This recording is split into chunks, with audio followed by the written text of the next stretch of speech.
안녕하세요. 화상관제인 홍익변호사입니다. 이번 시간에는 실무에서 간혹 문제되는 제도의 파산, 허용 여부에 대해서 한번 알아보겠습니다. 파산 면책 신청을 했습니다.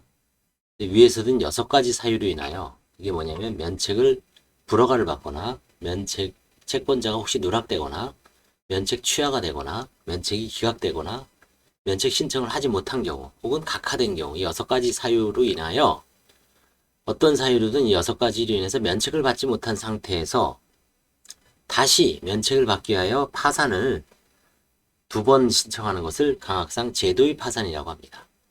자세한 것은 제 유튜브를 참조하시면 또 많이 있습니다. 6가지 사유라고 했는데 실무상 문제되는 거는 면책 불허가를 받은 경우가 많고요. 그 다음에 이제 채권자를 누락해서 면책의 효력이 미치지 않는데 그 채권자에 대해서 어떻게 처리할 것인가. 그 다음에 이제 면책을 취하를 한 경우가 있고요. 면책 기각된 경우 이 4가지 사유가 많이 일어납니다. 면책 신청을 하지 못한 경우는 현행파산법에서는 채권자 파산의 경우에 간혹 일어나죠. 채권자가 파산 신청을 해서 파산 선고를 받았는데 채무자가 파산 선고 확정 후 한 달 이내에 면책을 신청해야 되는데 신청하지 못한 경우, 혹은 면책을 각하된 경우. 주로 문제가 되는 것은 불허가, 채권자 누락, 면책 취하, 면책 기각입니다. 이 6가지 사유로 인해서 받지 못한 경우가 있습니다. 특히 채무자가 가족들이 재산 관련 서류를 제출하지 못하여 설명 의무 위반으로 면책 불허가를 받는 경우가 간혹 있습니다.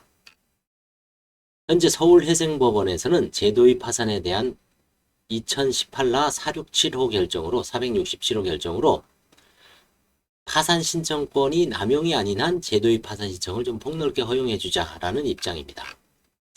그래서 제도의 파산 신청은 원칙적으로 허용되지 않는다는 것이 기존의 대법원 판례 입장이었습니다. 근데 이제 서울회생법원에서 위에서 든 것처럼 6가지 사유가 있더라도 파산 신청권이 남용이 아닌 한 허용해주자. 자, 그럼 파산 신청권이 남용이란 무엇이냐? 대표적인 게 재산을 능닉하고 파산관제인이 조사하자 압박을 피하기 위하여 취하하는 경우가 있죠. 밝혀질까 두려워서. 그 다음에 관제인이 합당한 설명 요구에 불응하고 자료 제출을 하지 않는 경우. 이런 경우도 마찬가지로 2가지가 있을 수 있습니다. 이런 경우는 그 자녀들이 협조를 안 해서, 아니면 배우자와 협조를 안 해서 제출을 못하는 경우가 있고요. 뭔가 빼돌려 놓은 재산을 드러날까봐 제출 못하는 경우, 2가지 경우가 있습니다. 그런 경우에 협조를 받지 못해서 제출 못하는 경우에는 사실은 설명 의무 위반으로 의뢰하기 힘들고, 그런 경우에는 제도의 파산이 허용된다고 볼 수가 있습니다.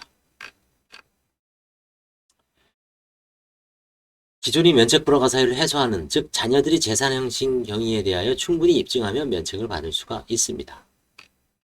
그래서 과거에 면책 불허가 혹은 면책 취하를 했더라도 그 사유가 무엇인지 정확하게 상담을 해서 과거에 어떤 재산 은닉과 관련된 조사 압박이 들어오자 이를 피하기 위하여 취하를 한 건지, 그게 아니라 가족들이 재산 관련 내역을 협조를 받지 못하여, 아니면 너무 과도한 서류를 준비하던 중 본인이 스스로 취하한다든지, 그런 경우에는 기간에 상관없이 서울회생법원에서는 폭넓게 파산 면책 신청을, 제도의 파산 면책 신청을 허용하고 있으니까 정확하게 상담을 받아보고 한번 다시 준비해 보시기 바랍니다.